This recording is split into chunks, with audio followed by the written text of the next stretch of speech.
दुनिया के सबसे ताकतवर देशों के कानून अब एक नए मुल्क की तकदीर लिखने वाले हैं। संविधान निर्माताओं ने लगभग 60 देशों के संविधानों को खंगाला, हर कानून को परखा, हर व्यवस्था को समझा। अमेरिका से मौलिक अधिकार, आयरलैंड से नीति निर्देशक तत्व और ब्रिटेन से संसदीय प्रणाली।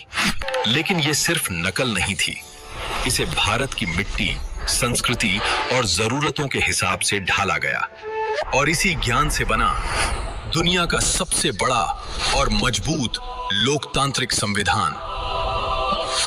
क्या व्यापार और राजनीति साथ चल सकते हैं?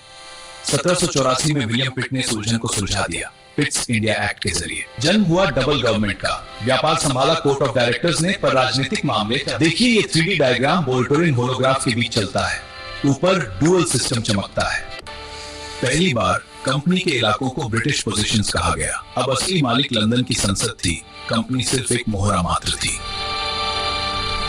काउंसिल को छोटा किया गया ताकि फैसले तेज हों। कॉर्नवालिस जैसे सेनापतियों को अब अपनी काउंसिल को ओवररूल करने की ताकत मिल गई।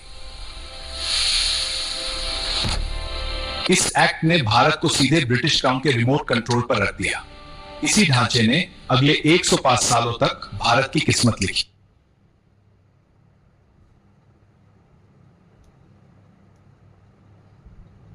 ये है हमारे आज संविधान की असली जड़, 1935 का एक्ट। 321 सेक्शंस वाला ये उस समय का सबसे लंबा और विस्तृत दस्तावेज था। एक ऑल इंडिया फेडरेशन का सपना देखा गया, जिसमें प्रांत और रियासतें साथ हों, लेकिन रियासतों के मना करने पर यह कभी हकीकत नहीं बना। प्रांतों से डायरकी खत्म, अब उन्हें प्रोविंशियल ऑटोनॉमी मिली और वो अपने दायरे में आजाद थे, लेकिन केंद्र में आउटडीराइप लागू कर दी गई। शक्तियों का बंटवारा हुआ 3 लिस्टों में और बची हुई रेसिडुअरी पावर्स दी गई वायसराय को।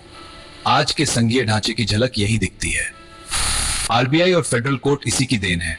1947 में आजादी मिली, पर हमारे संविधान का 60% हिस्सा इसी 19 के एक्ट की विरासत है। हमने ये आजादी कागज पर नहीं, खून और इंतजार से लिखी है। 26 नवंबर 1949, वो दिन जब भारत ने खुद को अपना कानून दिया, संविधान को अपनाया, लेकिन इसे लागू करने के लिए पूरे 2 महीने का इंतजार किया गया। क्यों? क्योंकि 26 जनवरी वो दिन था जब 1930 में पूरे देश ने पहली बार पूर्ण स्वराज की कसम खाई थी और 26 जनवरी 1950 भारत सिर्फ आजाद नहीं रहा, वो एक गणराज्य